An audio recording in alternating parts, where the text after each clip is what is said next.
Bonjour, heureux de vous retrouver aujourd'hui pour ce temps de prière et d'exhortation avec le pasteur Omer et Nadine Kabouya. Très beau. Merci. Toi aussi. Merci.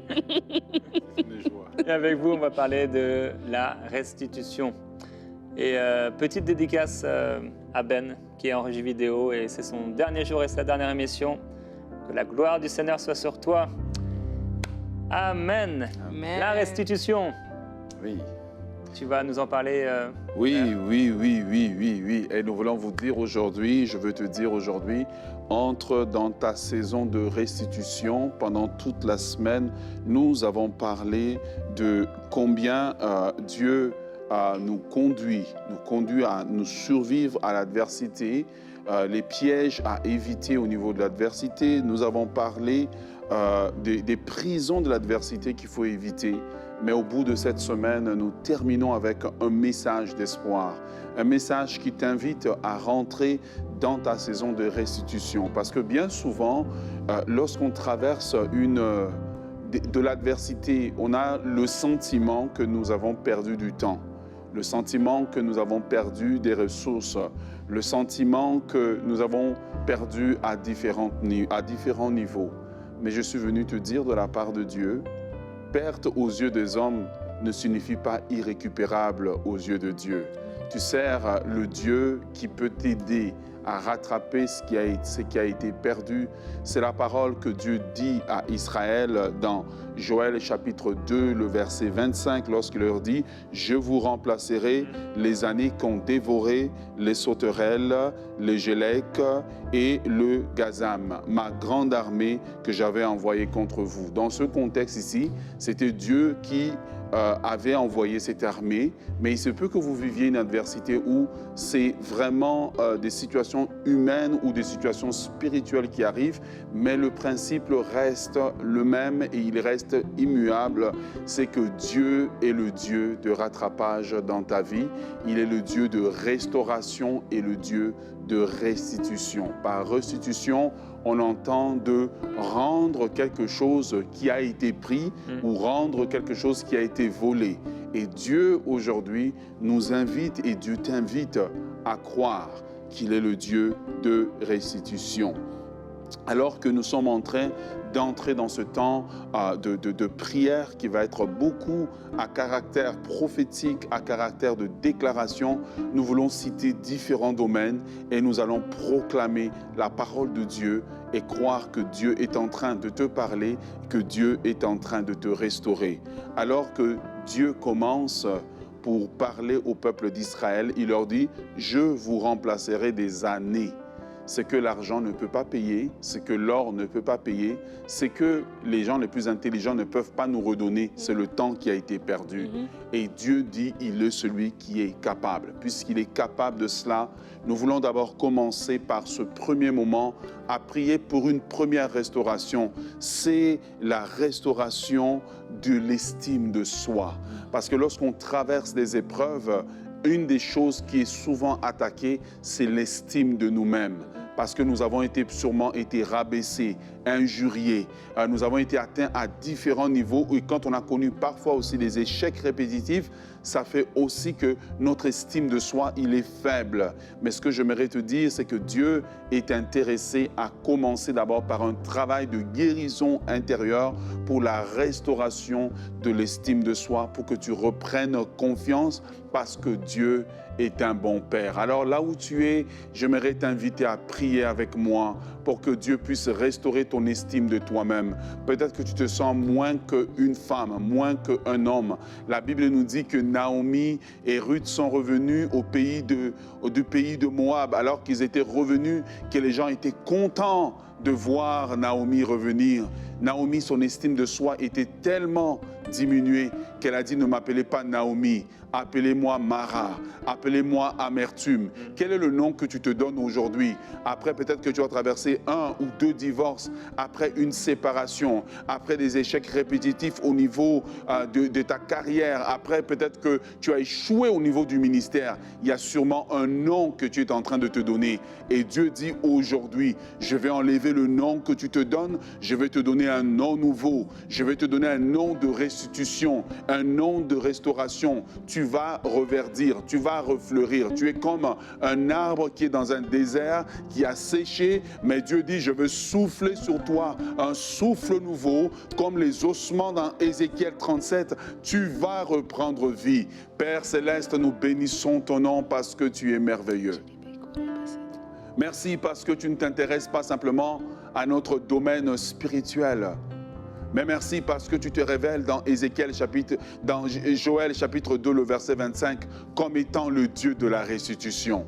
Tu te révèles comme le Dieu de la restitution, celui qui veut nous redonner ce que nous avons perdu. Et en ce moment, alors que je suis en train d'élever la voix devant toi et que je prie pour mon frère, ma soeur, monsieur, madame, ceux qui suivent ce moment et qui ont été affectés dans leur estime de soi par les oppositions et l'adversité auxquelles ils ont fait face, nous crions à toi parce que tu es le Dieu qui nous connaît. Tu nous sondes et tu nous connais et tu connais les profondeurs de notre cœur, là où nous sommes meurtris dans notre identité. Je prie pour quelqu'un qui est meurtri dans son identité. Je prie pour quelqu'un dont l'identité a été détruite par quelqu'un qui a été trop contrôlant, quelqu'un qui a été trop écrasant, quelqu'un qui a prononcé des paroles de destruction, des paroles d'injure, et ces paroles ont été affectées l'identité. Tu es le Dieu de la reconstruction, tu es le Dieu de la restauration, que ce qui a été détruit, ce qui a été volé soit restitué. Là où tu es pris avec moi, parle à Dieu de ta situation, parle à Dieu de ce qui fait mal, parle à Dieu comment tu te sens moins un homme, moins une femme, combien tu te sens peut-être moins un père de famille, moins tu te sens peut-être moins un serviteur de Dieu. Aujourd'hui, c'est ta journée de restauration. Tu as dit à Israël, je vous redonnerai les années qui ont été volées. Seigneur, je crois que cette parole s'applique aussi. Tu redonnes à tes enfants aussi l'identité qui a été volée. Tu leur redonnes l'estime de soi qui a été volée. Au nom puissant de Jésus, nous t'appelons à faire ton travail de restauration, de restaurer l'estime de soi, de restaurer ce qui a été brisé, de restaurer ce qui a été brisé. Toi seul connais l'homme. Tu peux atteindre là où les psychologues ne peuvent pas atteindre. Tu peux atteindre là où la médecine ne peut pas atteindre. Et nous appelons la main invisible de Dieu qui guérit des blessures intérieures, qui guérit des problèmes d'estime de soi, qui guérit des problèmes d'identité. Que cette main s'étende maintenant, que tout ce qui a été injecté par l'homme soit enlevé au nom puissant de Jésus de Nazareth. Alléluia. Nous voulons continuer dans ce temps de prière. Et quand on vit des moments d'adversité, alors qu'on parle de la restitution, on a parlé hier de où est Dieu quand tout va mal. C'est une question qu'on se pose lorsqu'on vit des temps d'adversité. Et une spécialité de l'ennemi, c'est de nous faire douter de l'amour de Dieu. C'est de nous faire douter de la bonté de Dieu. C'est de nous faire douter que Dieu veut notre bien, que Dieu n'est pas un Dieu qui est méchant, qui n'est pas un Dieu qui... Dieu n'est pas un Dieu Dieu est un Dieu qui est méchant, que Dieu est un Dieu qui veut nous tuer, qui veut nous écraser. C'est ça que l'ennemi veut faire. Il veut nous faire croire que Dieu est un Dieu qui est lointain. Mais la parole nous montre un Dieu différent. La parole nous montre un Dieu amour. La parole nous montre Jésus-Christ qui est venu sur terre, qui est venu réconcilier l'homme avec Dieu. Et vraiment, je veux vous inviter, alors qu'on parle de restitution, nous allons prier pour la restitution de votre relation avec Dieu. Parce que oui, dans les temps d'adversité, on peut nous-mêmes tourner le dos à Dieu. On peut nous-mêmes dire, Dieu, il n'est pas pour moi. Dieu, c'est pour les autres. Moi, je me rappelle, je l'ai déjà partagé ce témoignage, mais quand j'ai perdu mon père, par la suite, dans notre famille, on a eu des deuils après deuil. Et au bout d'un moment, je me demandais, mais l'ennemi commençait à me dire, mais est-ce que Dieu t'aime? Tu ne trouves pas bizarre que tu es la seule personne qui a des deuils? Mais un tel, son grand-père est encore là. Un tel, sa tante est encore là. Un tel, il y a ceci, il y a cela. Et c'est comme l'ennemi voulait m'amener à questionner. Est-ce que Dieu m'aime vraiment? Est-ce que Dieu n'aime pas les autres plus que moi? Parce que moi, je vis des épreuves. Parce que moi, je suis passé par de l'adversité. Mais je rends grâce à Dieu. Parce que la révélation de l'amour de Dieu, je l'ai reçue. Et je sais que Dieu m'aime. Je sais que mon nom est inscrit dans sa main. Je sais que je suis la prunelle de son œil. Il n'y a rien que l'ennemi peut me dire qui peut me faire douter de l'amour de Dieu. Et alors que vous vivez une saison d'adversité, alors que vous avez peut-être traversé des temps d'adversité et que l'ennemi vous a menti pour vous dire, mais est-ce que Dieu t'aime? Est-ce que Dieu t'aime? Regarde ce que tu vis. J'aimerais t'inviter aujourd'hui. Nous allons prier pour toi. Nous allons prier pour cette restitution de ta relation avec Dieu, cette restitution de ton regard par rapport à Dieu, ton regard par rapport au cœur de Dieu pour toi. Dieu t'aime. Dieu t'aime. Et j'aimerais te dire, Dieu t'aime plus que tu ne t'aimes toi-même. Ça semble bizarre, mais oui, c'est vrai. Dieu t'aime plus que tu ne t'aimes toi-même. L'apôtre Paul va dire que rien ne me séparera de l'amour de Dieu manifesté en Jésus-Christ. Ni les tribulations, ni les persécutions, ni les hauteurs, ni les profondeurs. Il n'y a rien, il n'y a absolument rien qui peut me séparer de l'amour de Dieu. Et vraiment, c'est ça que j'en aimerais prier pour toi. Que rien ne puisse te séparer de l'amour de Dieu. Que cette restitution de ta relation avec Dieu puisse avoir lieu. Si tu as pendant ce temps d'adversité pensé que Dieu était contre toi, pensé que Dieu t'avait abandonné, pensé que peut-être parce que toi-même tu avais arrêté de prier, ben Dieu avait arrêté de s'intéresser à toi, c'est faux. Aujourd'hui même tu peux revenir à lui. Il est là, il attend que tu reviennes à lui. Ne te laisse pas mentir par l'ennemi qui va te dire mais non, ça fait 6 mois que tu n'es pas là à l'église, ça sert à rien d'y retourner. Peut-être les hommes vont te regarder, peut-être les gens, les humains vont dire ah, elle est revenue. La sœur ici, elle est revenue. Le frère ici est revenu. Mais ce n'est pas pour eux que tu vas, c'est pour ton Dieu. Et Dieu, lui, ne te juge pas. Dieu, lui, au contraire, il attend que tu reviennes vers lui. Seigneur, je prie que toi, qui es le Dieu d'amour, au-delà de mes mots, tu n'as pas besoin de mes mots pour te révéler à quelqu'un aujourd'hui. Je prie que tu viennes te révéler à celle qui avait fermé son cœur par rapport à toi, à celui qui t'avait tourné le dos à cause de l'adversité, à cause des difficultés, à celui qui avait tendu l'oreille à l'ennemi, qui lui a menti en lui disant que Seigneur, tu ne t'intéressais plus à lui, en lui disant que tu l'aimais moins qu'un tel ou une telle. Seigneur, merci parce que maintenant, aujourd'hui, il y a ce retour à la maison. Amen. Comme l'enfant prodigue qui revient vers son père, il y a ce retour à la maison pour ton fils et ta fille. Et je te bénis, Seigneur Dieu, parce que tu as les mains ouvertes, les mains pleines d'amour, prêt à accueillir ton enfant, prêt à accueillir ton fils, prêt à accueillir ta fille. Et je prie, Seigneur, pour cette révélation de ton amour, cette révélation de ton amour dans le cœur de ton fils et de ta fille, afin qu'il puisse reconnaître que rien ne peut le séparer de toi, que l'adversité ne peut pas le séparer de toi. Je prie pour la restitution de cette relation qu'il a avec toi. Seigneur, merci parce qu'il a l'ardiesse, le courage de revenir dans ta maison, le courage de revenir dans l'église, mais le courage de revenir dans ta présence, de rouvrir sa Bible, de passer du temps avec toi. Et il ne se sent pas comme un enfant non admis, comme une personne qui n'est pas désirée. Au contraire, il vient en courant vers toi. Seigneur, tu es le Dieu qui nous tend la main. Tu es le Dieu qui nous ouvre son cœur. Tu es le Dieu qui nous ouvre ses bras. Ta parole nous dit de nous approcher de toi et tu t'approcheras de nous. Ta parole nous dit de nous approcher du trône de la grâce avec plein d'assurance afin de recevoir, Seigneur Dieu, cette réponse à nos besoins. Nous nous rapprochons de toi ce matin avec toute assurance. Nous nous rapprochons de toi ce matin. Et Seigneur Dieu, nous voulons cette relation avec toi. Nous prions pour ceux qui ont été loin de toi pendant des années, pendant des mois, pendant des semaines.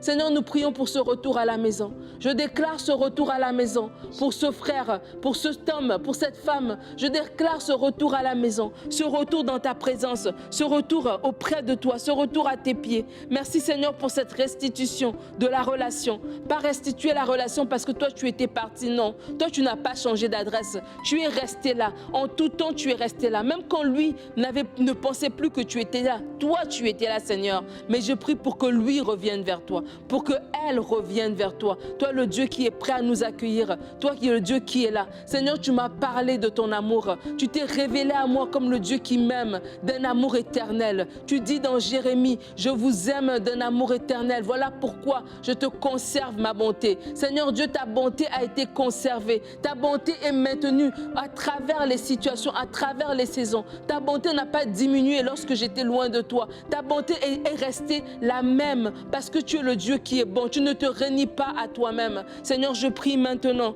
pour cet homme qui revient vers toi, pour cette femme qui revient vers toi. Seigneur, je prie qu'elle vienne vers toi en courant dans tes bras d'amour, en courant, Seigneur Dieu, vers toi. Oui, cours ma soeur, cours mon frère, cours dans la présence de Dieu aujourd'hui. Il t'attend, il veut te parler, il veut te rencontrer, il veut te restituer. Au-delà de ce qui a été perdu, au-delà des années, au-delà du matériel, au-delà de ce que l'adversité a pu te voler, il veut d'abord restituer cette relation que vous aviez, cette douce intimité que vous aviez. Alléluia. Merci. Merci, Père, pour ta présence. Merci, Seigneur, comme Nadine l'a dit. Tu rappelles à toi tous tes enfants qui se sont éloignés de toi parce qu'ils ont perdu un proche. Ils ont perdu un parent, ils ont perdu un enfant.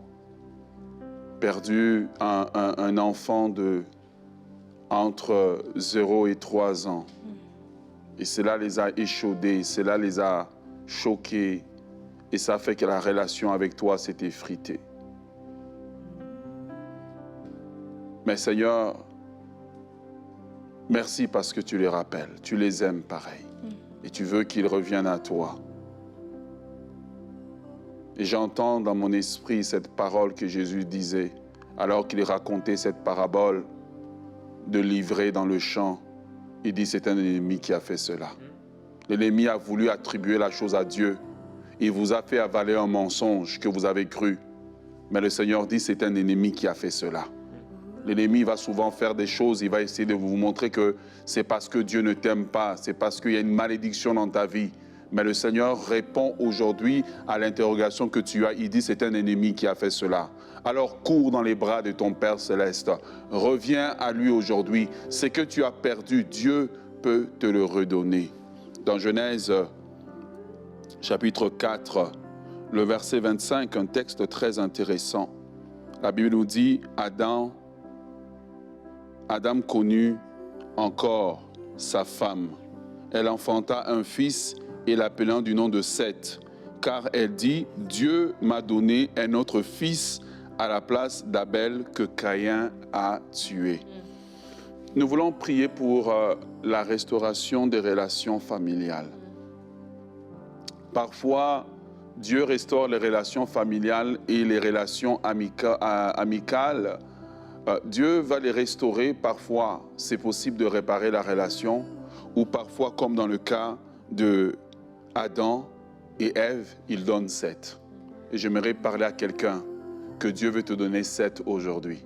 Dieu veut te donner, Dieu veut réparer et donner une relation que tu as perdue.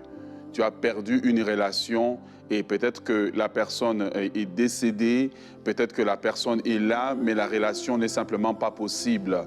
Mais Dieu qui a mis en Ève la capacité de concevoir Seth, Dieu est en train de mettre sur ton chemin maintenant des nouvelles relations, des relations saines, des relations qui vont construire le plan et la destinée de Dieu pour toi. Et maintenant, comme la semence était entrée en Ève et cette semence a germé, nous voulons prier maintenant pour une semence que nous déposons dans ta vie, pour des nouvelles relations dans ta vie, des relations saines, que ce qui peut être réparé par que Dieu juge nécessaire de réparer, qu'il le répare, sinon qu'il envoie Seth dans ta vie, qui est une relation neuve, une relation saine. Merci Seigneur parce que tu es le Dieu des relations. Tu dis dans le livre de Malachie que je ramènerai le cœur des enfants à leur père et le cœur de père à leurs enfants. Tu es le Dieu de restauration. Mais au-delà de la restauration, tu es le Dieu de la nouveauté. Quand Adam a perdu, Seigneur Dieu, a perdu Abel, tu as donné Seth. Et je crois qu'il y a quelqu'un aujourd'hui qui a besoin de rencontrer son Seth. Quelqu'un aujourd'hui qui a besoin d'une nouvelle amitié, d'une nouvelle relation que tu donnes en remplacement de ce qui a été perdu dans l'adversité. Et je prie maintenant que la grâce la grâce de Dieu vienne sur ta vie pour des nouvelles relations, pour la restauration de relations qui a été brisées. Là où le Seigneur veut réparer la relation, qu'il la répare. Là où le Seigneur veut envoyer une relation nouvelle, qu'il l'envoie. Toi qui souffles un vent nouveau, toi qui restaures ce qui est brisé, qui appelle à l'existence ce qui n'existe pas. Seigneur, alors que la semence était dans Ève, cette semence était en train de former un homme nouveau. Et nous prions, Seigneur, que cette prière soit comme une semence qui va former des relations nouvelles, qui va former des connexions nouvelles, des connexions qui naturellement ne pourraient pas arriver. Je prie pour quelqu'un qui vit une vie de solitude, qui a été rejeté, qui est isolé et qui n'a personne qui lui parle, personne qui ne la considère. Je prie que Dieu t'accorde ton 7. Je prie que Dieu t'accorde ton 7. Dieu t'accorde une relation qu'il a préparée lui-même, tissée dans le secret, et que la saison qui s'ouvre dans ta vie soit la manifestation de ces nouvelles relations. Au nom puissant de Jésus, que Dieu t'emmène des personnes qui vont parler positivement sur ta vie, que Dieu t'emmène des personnes qui vont parler positivement sur ta vie, que Dieu t'emmène des personnes qui vont déclarer des paroles de foi sur ta vie, que Dieu t'emmène des personnes qui vont te relever, que Dieu t'emmène des personnes qui vont t'encourager, que Dieu t'emmène des personnes qui vont t'orienter, que Dieu t'emmène des personnes qui vont te relever, que Dieu t'emmène des personnes qui vont déclarer des paroles de vie sur toi. Au nom puissant de Jésus, relève-toi maintenant, que ton temps de deuil se termine, comme la naissance de Seth a annoncé la fin du deuil que Adam et Ève avaient mené sur Caïn, avaient mené sur Abel, que la naissance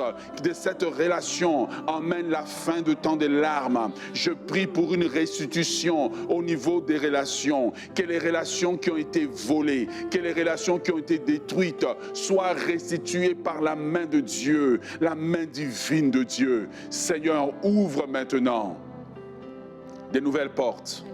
C'est toi qui as connecté David à Jonathan. Je prie que quelqu'un trouve son Jonathan. Je prie que quelqu'un trouve son Jonathan. Seigneur, manifeste ta grâce. Tu nous as dit que tu es le Dieu qui nous redonne ce qui a été perdu. Si tu peux redonner les années perdues, tu peux redonner les amitiés perdues. Tu peux redonner les relations perdues. Et je déclare maintenant sur ta vie la restauration totale. La restauration totale. Je déclare sur ta vie que tu ne vis plus dans la solitude, tu ne vis plus dans les larmes, mais tu vis maintenant avec ces nouvelles relations. Je prie au nom puissant de Jésus que Dieu te donne la sensibilité pour reconnaître ces nouvelles personnes, la sensibilité de reconnaître ces nouvelles relations de la nouvelle saison, au nom de Jésus. Amen. La Bible dit dans Job au chapitre 42, verset 10, l'Éternel rétablit Job dans son premier état. Il va dire au verset 12, pendant ces dernières années, Job reçut de l'Éternel plus de bénédictions qu'il n'avait reçues dans les premières. Pour terminer, on aimerait prier pour la restitution du temps. Vous savez, quand on est un être humain, on voit le temps. Et on va souvent dire, plus les années avancent, plus on va dire le temps passe beaucoup trop vite. Et il y a une chose qu'on ne peut pas rattraper selon l'être humain, c'est le temps. Mais Dieu est celui qui restaure même le temps. Dieu est celui qui est le Dieu qui est maître des temps et des circonstances. Il est celui qui peut vous donner au-delà. Et je prie spécialement pour des personnes qui ont vécu des temps d'adversité, qui ont duré longtemps et qui se disent « j'ai perdu beaucoup trop de temps. Comme par où est-ce que je vais recommencer ?» Même si je recommencerai, comme Naomi, elle a raisonné, elle a dit à Ruth, même si ce soir j'étais en mariage et que je concevais un nouveau fils, est-ce que tu attendrais qu'il devienne grand pour devenir ton mari? Mais Dieu avait une autre solution. Cette solution, c'était Boaz. Dieu n'avait pas la solution comme Naomi le voyait. Dieu avait la solution de Boaz qui allait donner à Naomi ce petit-fils. Et de la même manière, Dieu a des solutions qui échappent à notre intelligence. Dieu a des solutions qui échappent peut-être à notre compréhension des choses. La seule chose que je vous demande aujourd'hui, frères et sœurs, c'est de vous approcher de celui qui peut restaurer, qui peut restituer au-delà de ce que nous pensons et imaginons. Celui qui restitue le temps, qui donne à une femme qui est veuve, qui lui donne un mari, qui lui donne un fils, qui deviendra dans la lignée du Messie. Dieu est ce Dieu extraordinaire. Ne dis pas « je suis trop vieille ». Ne dis pas « je suis trop vieux ». Ne dis pas « trop de temps ont passé ». Cette adversité m'a rongé trop d'années. Ouais. La Bible dit que Dieu a donné à Job, dans ces dernières années, tant de bénédictions. Amen. Il est celui qui tient le temps entre ses mains. Oui. Je te demande maintenant de te confier tout simplement au Seigneur, le Dieu qui restitue même le temps que tu as perdu dans ces combats, dans ces oppositions. Si tu étais dans le ministère et tu te dis, le temps où j'avais la force pour travailler pour le royaume, je l'ai perdu dans des combats inutiles. Je l'ai perdu, je ne suis pas allé faire telle ou telle chose. Mais Dieu est ce Dieu qui restitue même le temps.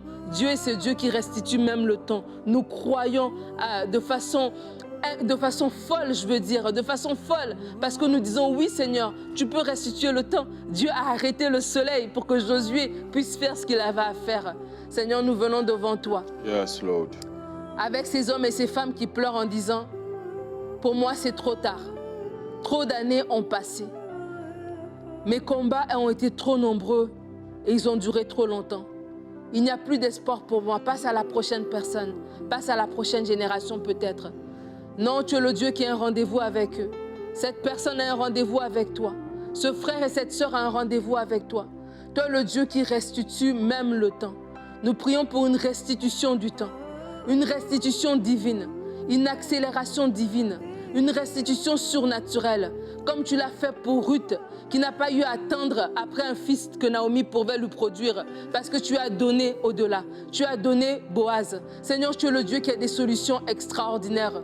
Voilà pourquoi nous nous confions en toi. Nous nous tournons vers toi tout simplement. Toi qui es le Dieu souverain, toi à qui tout appartient, toi qui tiens tout entre ses mains. Nous disons, oui, mon Rédempteur est vivant et il se lèvera le dernier. Oui, Seigneur, tu te lèves dans la situation de cet homme, dans la situation de cette femme pour restituer. Tu restitues même les choses dont on n'a pas nommé pendant ce temps de prière. Tu restitues les relations. Tu restitues même la santé, la vitalité. Oui, Seigneur, tu restitues la maternité. Pour ceux qui ont été dans l'adversité de la stérilité, de l'infertilité pendant des années. Ils ont dit, Seigneur, j'ai raté quand il fallait faire les tests. J'ai raté ma fenêtre. Mais il n'y a pas de fenêtre qu'on peut rater avec toi. Parce que tu es le Dieu qui restitue même une matrice qui a été trouvée trop vieille de la part des hommes. Tu es le Dieu qui peut le restituer. Merci Seigneur parce que tu fais des choses extraordinaires. Oh oui, nous appartenons à l'Éternel des armées. Nous appartenons au Dieu qui est vivant. Nous ne servons pas un Dieu qui est fait de main d'homme. Nous servons celui qui par sa parole a créé le ciel et la terre.